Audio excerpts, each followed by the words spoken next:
The plasma chains burned against Marcus Cole's wrists as he stumbled across the scorched wasteland of Kepler 442b. 3 months of captivity under the brutal Drukhari Empire had left the human engineer gaunt and scarred, but his steel blue eyes still blazed with defiance. The mining operation had been a death sentence disguised as labor, and Marcus knew he was living on borrowed time. The purple twin suns hung low over the crystalline formations that jutted from the planet's surface like frozen lightning. Marcus's Drukhari overseer, a massive reptilian creature named Vorthok, cracked his energy whip inches from Marcus's face. "Move faster, human scum. The quantum crystals won't harvest themselves." Marcus gritted his teeth and continued working, his calloused hands operating the extraction device with practiced efficiency. Despite his circumstances, his mind remained sharp, constantly analyzing the alien technology around him. As a terraforming engineer from the outer colonies, he understood systems better than his captors realized. The sound of approaching engines made everyone freeze. 3 sleek fighters descended from the crimson sky, their hulls gleaming like liquid mercury. Marcus had never seen ships with such elegant curves and impossible angles. They moved with a grace that defied conventional physics. Vorthok roared orders in his guttural language, but before the Drukhari guards could reach their weapons, brilliant azure beams erupted from the mysterious vessels. The precision was surgical. Each blast disabled equipment and weapons without harming the slaves. From the lead ship emerged a figure that made Marcus's breath catch in his throat. She was humanoid but clearly not human, standing nearly 6 feet tall with skin that shimmered like polished silver.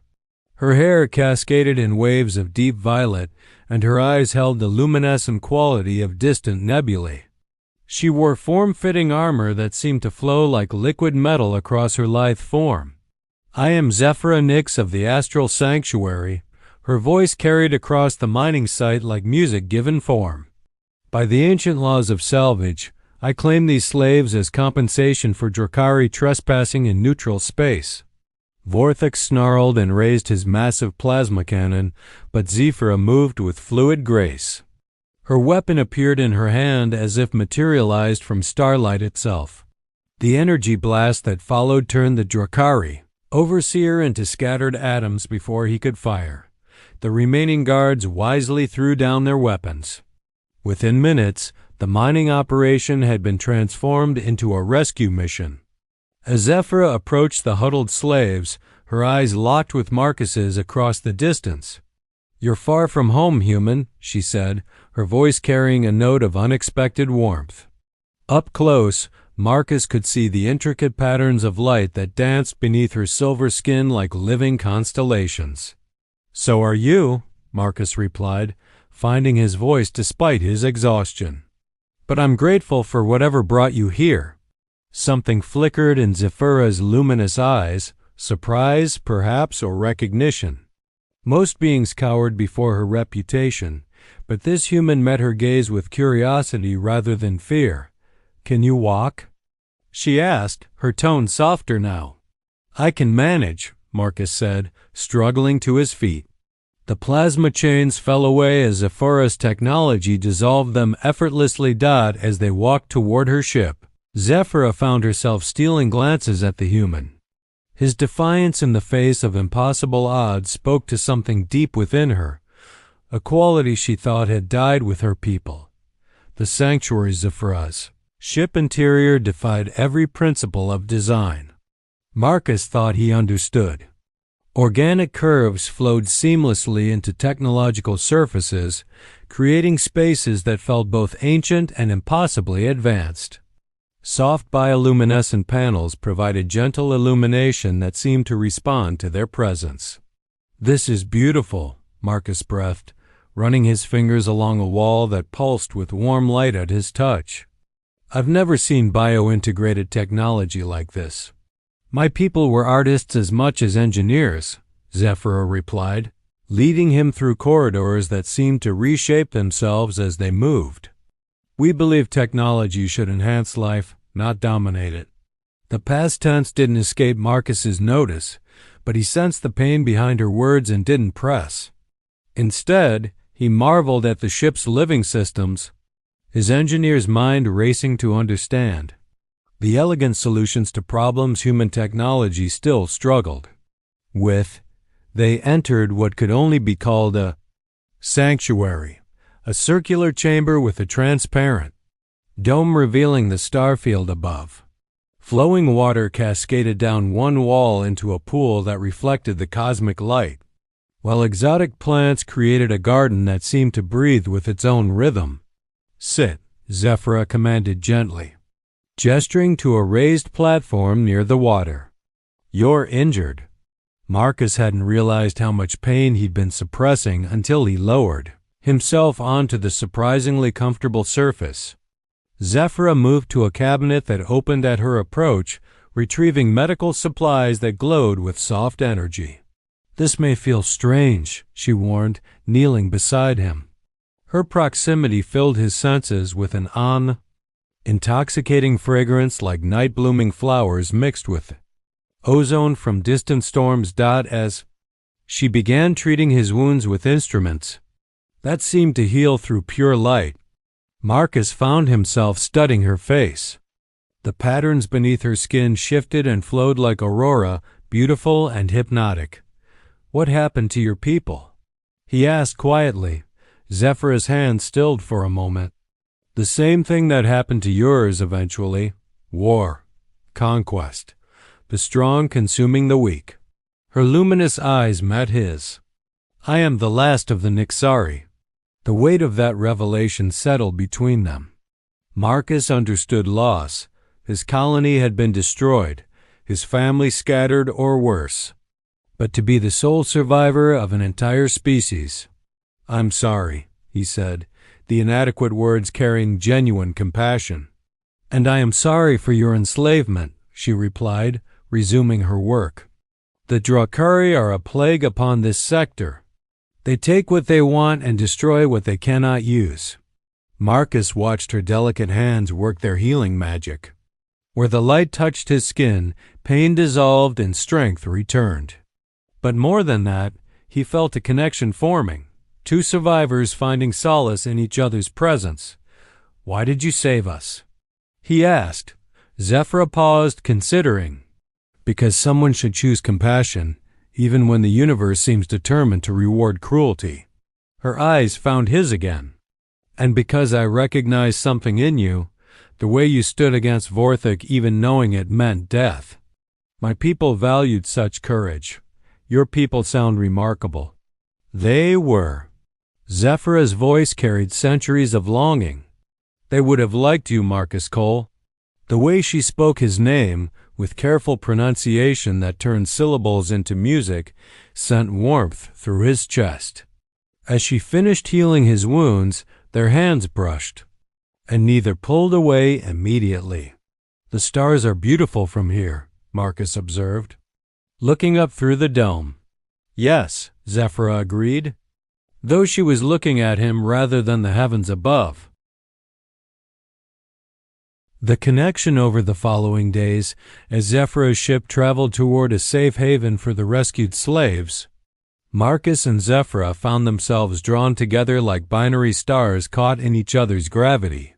Their conversations ranged from technical discussions about ship systems to philosophical debates about the nature of consciousness. Marcus discovered that Zephyra possessed a brilliant mind that complemented his own. She understood energy dynamics in ways that challenged his human assumptions, while he brought practical solutions to problems her more artistic approach sometimes overlooked. "Your species fascinates me," Zephyra admitted as they worked together to optimize the ship's power distribution. They sat close together in the engineering bay, their shoulders touching as they shared a holographic interface. "How so?" Marcus asked, enjoying the warmth of her proximity. "You adapt. Other species perfect themselves for specific environments, but humans reshape environments to suit themselves. It's audacious, terrifying, Wonderful. Marcus turned to find her face inches from his. The patterns under her silver skin had shifted to deeper purples and blues, and he was beginning to understand that they reflected her emotions. What did the colors mean? He asked softly, reaching out to trace a spiral of light across her cheek. Zephyr's breath caught at his gentle touch. Purple for curiosity. Blue for ... connection. The patterns brightened under his fingertips. What we feel toward another being. And this? Marcus whispered, as golden threads began weaving through the blue and purple. Desire, she breathed. Her luminous eyes fluttering closed as his thumb traced her jawline. The kiss that followed was inevitable. A collision of two souls who had found something precious in the darkness of space. Zephyr's lips were soft and warm, tasting faintly of starlight and honey. When they broke apart, both were breathing hard. Marcus, she whispered, his name a prayer on her lips. I know this is complicated, he said, resting his forehead against hers. Different species, different worlds. Love is never simple, Zephyr replied, her hands finding the strong line of his jaw. But it is rare, precious. My people believed that connection between conscious beings was the highest form of art. That night, they made love under the dome of stars, their bodies moving together with a passion that transcended species barriers. Zephyr's skin glowed like captured starlight as Marcus worshipped her with gentle touches and fierce kisses. She responded with graceful movements that spoke of centuries of longing finally finding fulfillment. Later, as they lay entwined on the soft platform, Zephyr traced patterns on Marcus's chest with fingertips that left trails of warm light. Tell me about Earth, she requested. Blue skies. Green oceans, forests that stretch to the horizon, Marcus described, his voice heavy with memory. Music and laughter, children playing in parks, the smell of rain on summer evenings. It sounds like paradise. It was. But even paradise has its shadows. Marcus's arms tightened around her. What about your homeworld? Crystal cities that sang in harmony with the wind. Gardens where thoughts took root and bloomed into living art. My people could share dreams, experience each other's emotions as if they were their own. Zephyr's patterns dimmed with sadness. We were so connected to each other that when the plague came, it consumed us all. All but me. Marcus pressed a gentle kiss to the top of her head. You're not alone anymore. Nor are you, she replied, looking up at him with eyes that held all the wonder of distant galaxies. The threat their peaceful journey was shattered when proximity alarms screamed through the ship. Marcus rushed to the bridge beside Zephyr, who was already interfacing with the ship's sensors through neural link tendrils that emerged from panels at her touch. Drakari Pursuit Fleet, she announced grimly. 6 heavy cruisers closing fast. How did they track us? Marcus demanded, studying the tactical display. They didn't. Someone sold us out. Zephyr's patterns shifted to angry red streaks. One of the slaves we rescued must have transmitted our coordinates before we left the mining facility. The lead Drakari vessel's communication array activated, filling the bridge with the imposing voice of Commander Threx, Vorthix Superior. Alien witch. You have stolen valuable Drakari property. Return the human slaves immediately, and we may allow you to live long enough to serve our empire. Zephyr's response was to cut the transmission and bank the ship into a spiraling, evasive pattern. Hold on, she warned Marcus as gravity fluctuated wildly around them. Plasma bolts erupted around their ship like deadly fireworks. Zephyr's vessel responded with impossible agility, its bio-integrated systems allowing maneuvers that would have torn apart conventional spacecraft. Can we outrun them? Marcus asked, gripping the console as another barrage exploded nearby. Not with their numbers advantage. We have to fight. Zephyr's face was grim as she activated the ship's weapon systems. I won't let them take you back, Marcus. I swear it. The battle that followed was a deadly dance among the asteroids of the system's outer belt. Zephyra's superior technology and piloting skills allowed them to destroy 2 Drakari cruisers before the enemy adapted their tactics. They're boxing us in, Marcus observed, watching the tactical display. Then we go through them. Zephyra's eyes blazed with determination. Marcus, I need you to manual override the power distribution. Channel everything through the forward arrays. That will leave us completely defenseless if we miss. Then we won't miss. Marcus's hands flew over the controls, rerouting power with the precision of an artist. This was what humans did. They adapted, improvised, found solutions where none should exist. Ready, he announced. Together, Zephyra whispered, taking his hand as she initiated the final attack run. Their ship accelerated toward the center of the Drakari formation, weapons building to unprecedented charge levels. At the last possible moment, Zephyra triggered a pulse that tore through space like concentrated starlight, obliterating 3 enemy vessels in a single blast. The remaining Drakari ships retreated, their commanders finally understanding they faced opponents far more dangerous than expected. As the dust settled, Marcus and Zephyra found themselves alone among the debris, their hands still clasped together. We did it, Marcus breathed. We did, Zephyra agreed, pulling him into a fierce kiss that tasted of victory and relief. Their celebration was interrupted by another proximity alarm, but this time it announced the arrival of reinforcements. A fleet of sleek vessels bearing the insignia of the Galactic Peacekeeping Coalition had arrived to secure the area. This is Admiral Santos of the GPS Harmony, came a familiar human voice.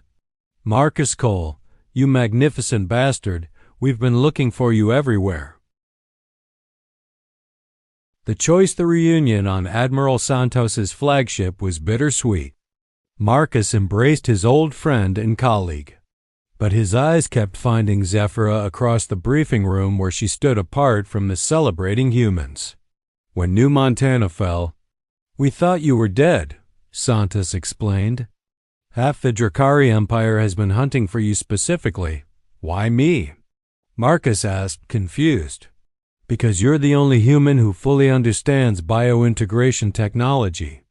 The Drakari want to reverse engineer your terraforming innovations to accelerate their conquest of inhabited worlds. The implications hit Marcus like a physical blow. His expertise in merging organic and technological systems, knowledge, gained from studying Zephyra's ship and culture, could be weaponized to destroy entire civilizations. The Coalition is offering you full citizenship and a research position on Europa Station, Santos continued. Top-level security, unlimited resources, a chance to develop your theories without Drakari interference. Marcus looked across the room at Zephyra, who was listening to their conversation with carefully neutral expression. Her skin patterns had shifted to muted silvers and grays, colors he was learning meant resignation and sadness. And Zephyra? Marcus asked. Santos's smile faded slightly. The Coalition appreciates her assistance, of course. We're prepared to offer her provisional sanctuary status. As a ward of the state, Zephyra interrupted, her voice carrying Arctic chill. I know how these arrangements work, Admiral. I would be a useful exotic ally, kept comfortable but never truly free. The silence that followed was heavy with unspoken truths. Marcus realized he stood at a crossroads that would define the rest of his life. I need time to think, he said finally. That evening, Marcus and Zephyra walked through the observation deck of her ship, which had been brought aboard the Coalition flagship. The rescued slaves had already been transferred to new lives on safe worlds, leaving them alone among the stars they had first admired together. You should go with them, Zephyra said quietly. Your people need what you can offer. The knowledge we've shared could help humanity claim its place among the great species of the galaxy. And what about us? Marcus asked, taking her luminous hands in his. We will always have what we shared. Love doesn't require proximity to remain real. Marcus pulled her closer, seeing the pain she tried to hide behind practical wisdom. What if there was another option? Such as? Come with me. Not as a ward or refugee, but as my partner. Help me develop this technology the right way, not for conquest, but for genuine cooperation between species. Zephyr's patterns brightened with hope before dimming again. The coalition would never accept an alien as an equal partner in such crucial research. Then we don't work for the coalition. Marcus's voice carried growing conviction. We find independent funding. There are progressive worlds that would support ethical biointegration research. We could build something beautiful together, Zephyra. Something your people would be proud of. The kiss that followed was answer enough. When they broke apart, Zephyr's skin glowed like captured aurora. Patterns of gold and silver swirling in complex spirals that Marcus was learning meant joy and hope and love beyond measure. It won't be easy, she warned. Nothing worthwhile ever is. Marcus smiled, pulling her close under the dome of infinite stars. But we'll face it together. Years later, the research station orbiting the peaceful world of Harmonia would become a beacon of interspecies cooperation, where refugee scientists from a dozen worlds worked alongside humans to develop technology that enhanced life rather than destroying it. Marcus and Zephyr's love story would inspire countless others to look beyond the boundaries of species and culture, proving that connection between conscious beings was indeed the highest form of art. And sometimes, when the twin suns set over Harmonia's crystal cities, Marcus and Zephyra would dance under the stars. Their love a bridge between worlds and a testament to the power of choosing compassion in a universe that often rewarded only strength.